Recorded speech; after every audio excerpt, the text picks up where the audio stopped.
আসসালামু আলাইকুম। আমরা আজকে দুর্গাপুর চলে আসছি তোতা ভাইয়ের দোকানে। তোতা ভাই চার্জার ফ্যান তৈরি করতেছেন খুবই অল্প খরচে, ডিসি ফ্যান। ভাই আপনি কি ফ্যান তৈরি করতেছেন? এটা ভাইয়া এটা হলো ডিসি ফ্যান। হ্যাঁ, ডিসি ফ্যান। হ্যাঁ, ডিসি ফ্যান বলতে গেলে আপনার এটা অল্প ভোল্টেজ, মানে অল্প ভোল্টেজ 12 ভোল্টের মধ্যে, যেটা অনেক ব্যাটারি আছে, লং অনেক ফ্যান আছে লং ব্যাটারি চার্জ খায়। হ্যাঁ, এটা অল্প চার্জে আপনার অনেক ব্যাকআপ দিবে। জি জি।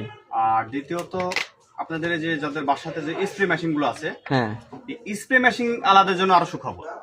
তাদের ব্যাটারি তাহলে পড়ে থাকে, নষ্ট হয়ে যাচ্ছে, স্প্রে করতে পারছে না, তারা এই ফ্যান গুলো চালাবে, নিয়ে যায় মানে 3 ঘন্টা 4 ঘন্টা ব্যাকআপ দিবে একটা না। ব্যাটারি ভালো থাকবে, আবার হাওয়া খাবে। হাওয়া খাবে, ঠিক এবং আছে। আলাদা ব্যাকআপ মানে আবার লাইটও জ্বালাতে পারবে, লাইটও জ্বালাতে পারবে। হ্যাঁ, ইনশাআল্লাহ। আমাদের এই মালটা প্রচুর পরিমাণে চাহিদা। আমরা তো ফ্যানটা একটু চালাই দেখাই দেন। ফ্যানটা চালানো এটা তো রেডি হয়েছে, একটু দেখেন। অনেক স্পিড। ব্যাটারি কই? ব্যাটারি যেখানে ব্যাটারি আছে, ছোট ছোট ব্যাটারি চালাতে পারবেন। এখানে আছেন আমাদের চালাতে পারবেন। ফরাদ ভাইয়া টেস্ট করতেছেন। হাই স্পিড ফ্যান না?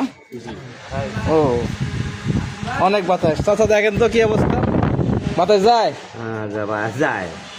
ভালো ফ্যান, নেওয়া যায়, যে কেউ নিতে পারে। আচ্ছা, যারা এই ভিডিওটা দেখতেছেন এবং এই ফ্যানটি নিতে ইচ্ছুক, চলে আসবেন দুর্গাপুর কৃষি ব্যাংকের নিচতলায় তোতা ভাইয়ের দোকানে। দোকানের নাম কি ভাই? মা ইলেকট্রনিক্স অ্যান্ড ইলেকট্রিক নাকি? ধন্যবাদ সবাইকে ভিডিওটি দেখার জন্য। যাদের ভালো লাগবে অবশ্যই তোতা ভাইয়ের দোকানে চলে আসবেন। তোতা ভাই কিন্তু ভালো গান জানে। এর আগে আমি একটি গান পোস্ট করছিলাম এবং অনেক ভিউ পাইছি, ঠিক আছে, লাইক পাইছি। তো আবার গান বলবে, যদি এখান থেকে ভালো ফ্যান বিক্রি করতে পারে, সে মনের আনন্দে আবার একটা রসের গান বলবে। ধন্যবাদ সবাইকে, আসসালামু আলাইকুম।